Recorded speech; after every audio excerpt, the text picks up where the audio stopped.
I never thought I'd be the guy writing something like this, but here I am. My marriage wasn't perfect, but I thought it was solid enough. My wife Emily and I had been together for about 5 years, and we were planning to celebrate our upcoming anniversary. We had our ups and downs, sure, but I never suspected she'd do something so fucked up behind my back. That all changed last month when I started noticing strange stuff, little things at first, but then it all blew up in my face. It started when she began acting weird around her phone. She'd hide it when I was near, and sometimes I'd catch her deleting messages or clearing her browsing history. I didn't want to jump to conclusions, but it felt off. Then there were the late nights at work she insisted on taking, claiming she was working late or had to meet with clients. I knew her boss, Mark, was a decent guy, but I also knew Emily didn't usually go out of her way to be close to him, at least, not until recently. She'd always been a bit of a bitch about her job, saying she hated the men who flattered her, but now she was acting differently, more flirtatious and secretive. One night I came home early from a guy's night out because I forgot my wallet at her place. I expected her to be asleep, but when I walked into the bedroom I saw her phone sitting on the nightstand. It was unlocked. I couldn't help myself, I looked. And what I saw made my stomach drop. There was a message thread between her and Mark, filled with flirty comments, emojis, and even plans to meet up after work. I felt sick. I couldn't believe she'd been lying to me all this time, hiding something so huge. I saw explicit messages about their sex, how she loved the way Mark made her feel, and how she couldn't wait for their next little secret rendezvous. My mind was racing. I felt the blood drain from my face. I didn't even want to believe it was real, but there it was, proof that my wife, who I loved, had been sleeping with her boss during those business trips she kept insisting were just work. I stayed up all night, staring at that screen, trying to process what I'd just found out. It was like my entire world was collapsing. I thought I knew her, but apparently I only knew what she wanted me to see. The betrayal cut so deep I felt like I'd been hit by a freight train. How could she lie to me for so long? How could she do this during what should have been one of our happiest times? And the worst part was knowing that she had planned to keep this secret, to continue lying until she decided she was done with me.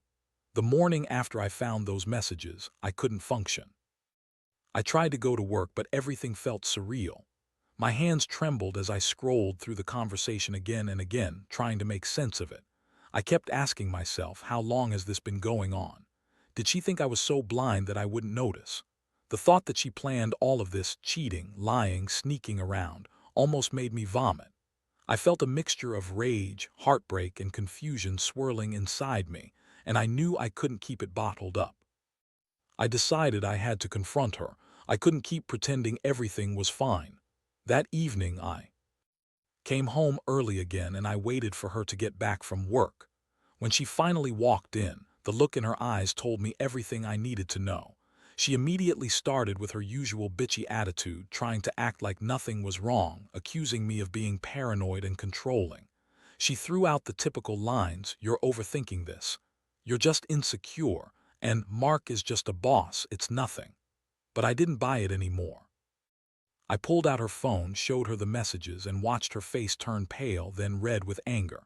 She didn't even try to deny it at first. She just scoffed and said, "Well, maybe I was bored. Maybe I wanted some excitement outside of this boring marriage. Who cares? It's not like I love you anymore." That's when I saw her true colors, cold, bitchy, completely unapologetic. She told me she needed someone who actually appreciated her, that I'd become dull and predictable. She called me boring and clueless, like it was all my fault she cheated. She even managed to say, "You're not the only one feeling trapped, you know." I was furious, but also devastated. I felt like my chest was about to explode.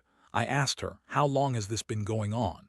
She brushed it off, saying it was just during the business trips and that Mark was just a fling.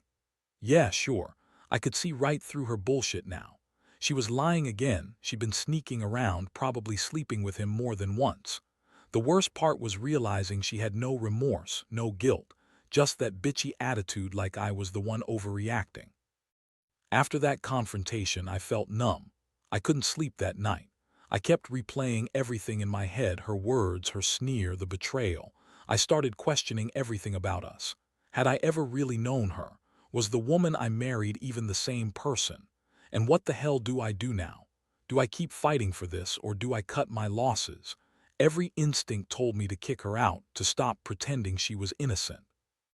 But there was also this small part of me, still trying to hold on, still hoping maybe she'd somehow come clean or change.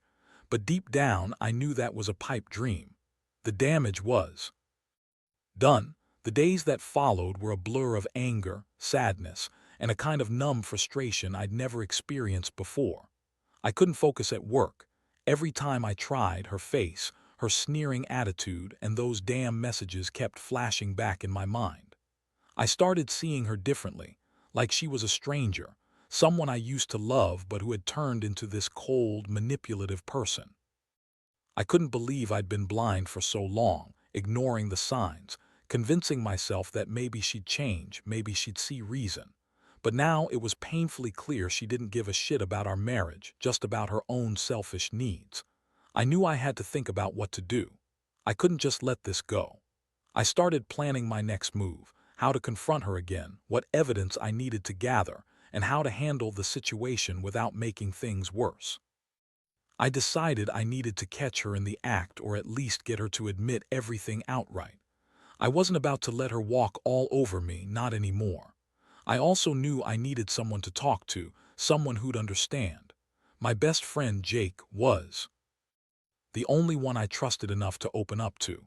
I called him that same night, pouring out my feelings, staying silent for a bit because I couldn't even get the words out without choking.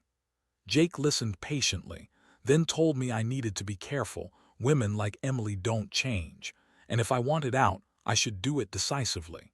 He urged me to gather all the evidence I could, so I could leave with proof if it came to that.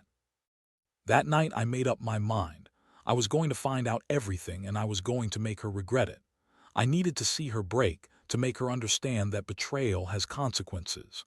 Over the next few days, I set up hidden cameras, installed a voice recorder, and kept track of her movements. I felt like a damn detective, but I had to do it. I needed to catch her red-handed or at least get her to admit everything on tape. I started noticing more signs, her phone ringing at odd hours, secret texts, her being overly defensive when I asked about her whereabouts. I kept my cool, waiting for the perfect moment. I knew I was playing with fire, but I didn't care anymore. I wasn't going to let her get away with this. I was going to make sure she paid for what she did, one way or another.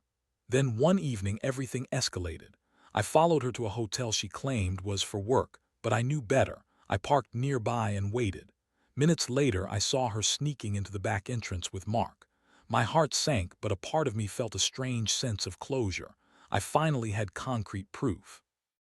I recorded everything, the way they kissed, how she said Mark made her feel alive, and that she wanted to end it with me.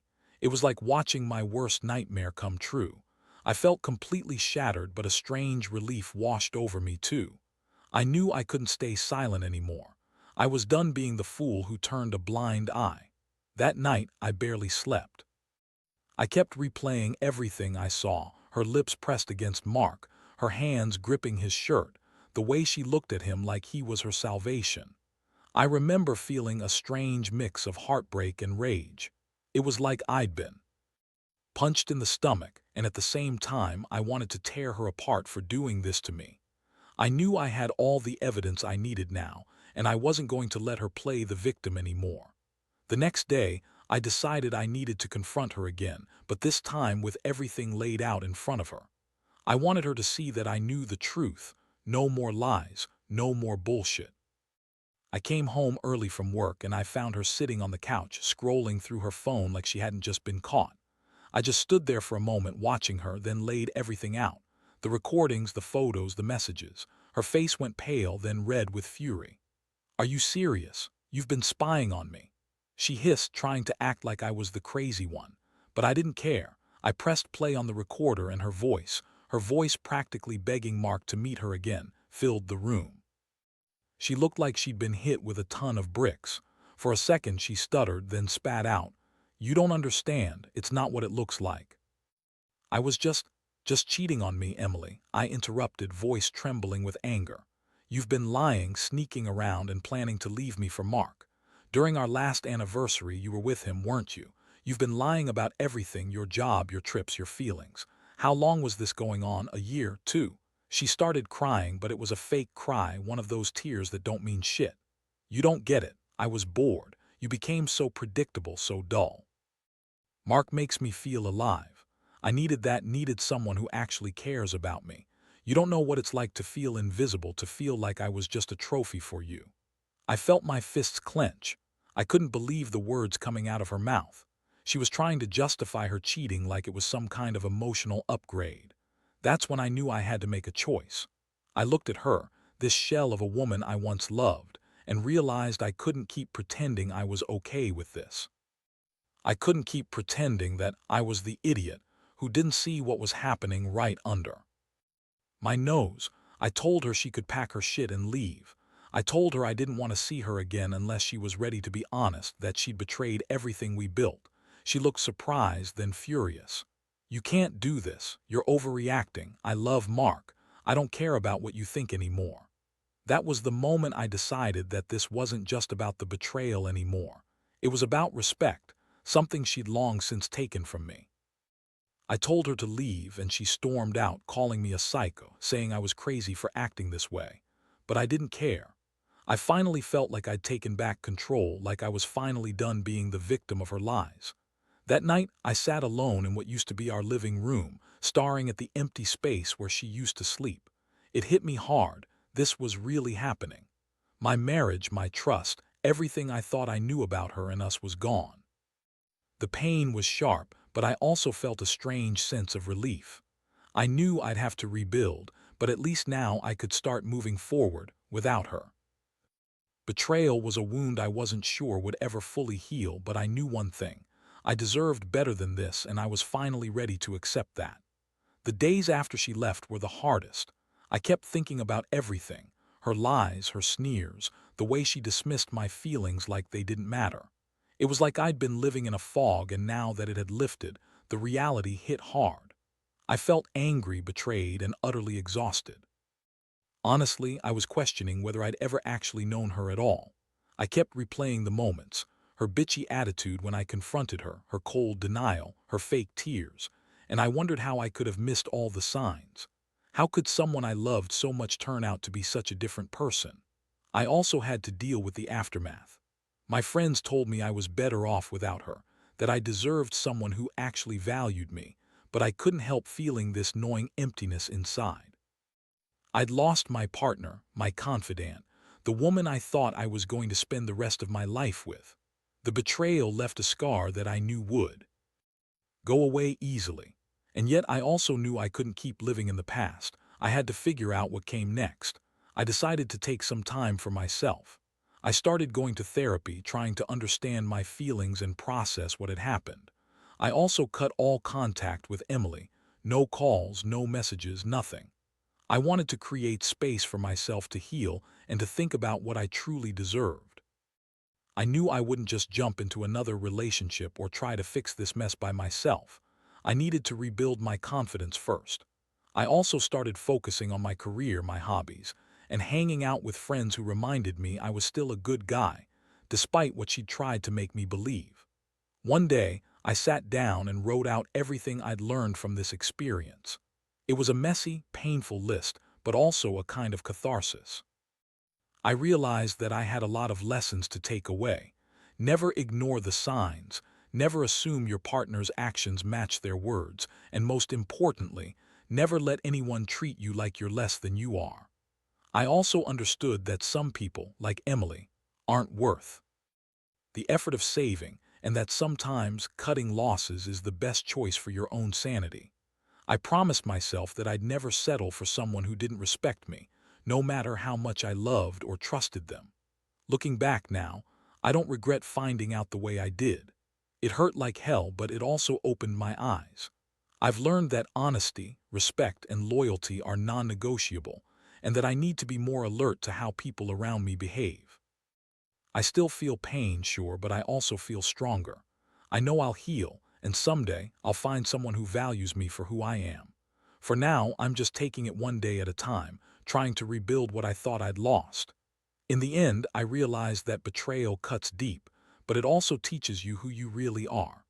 I used to believe that love and trust were the foundation of everything, but now I see that honesty is the real key.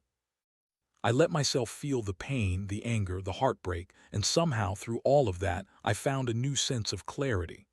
I learned that sometimes the best thing you can do for yourself is to cut out the toxicity, no matter how much you loved or wanted things to work. I've come to accept that Emily was never the person I thought she was.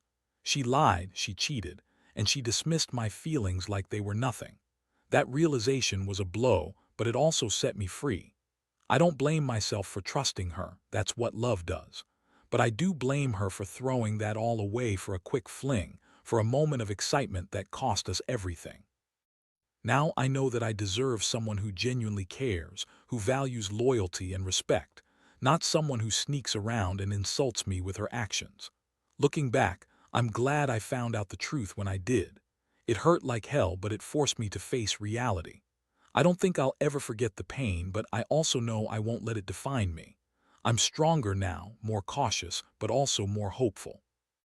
I truly believe that someday I'll find someone who loves me for who I am, someone who won't betray me or lie to my face.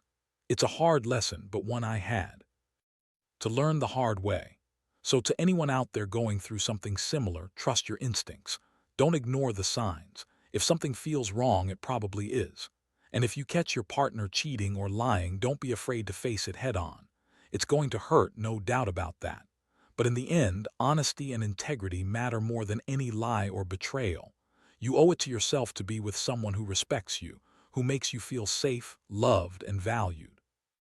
Because life's too short to spend it with someone who doesn't see your worth.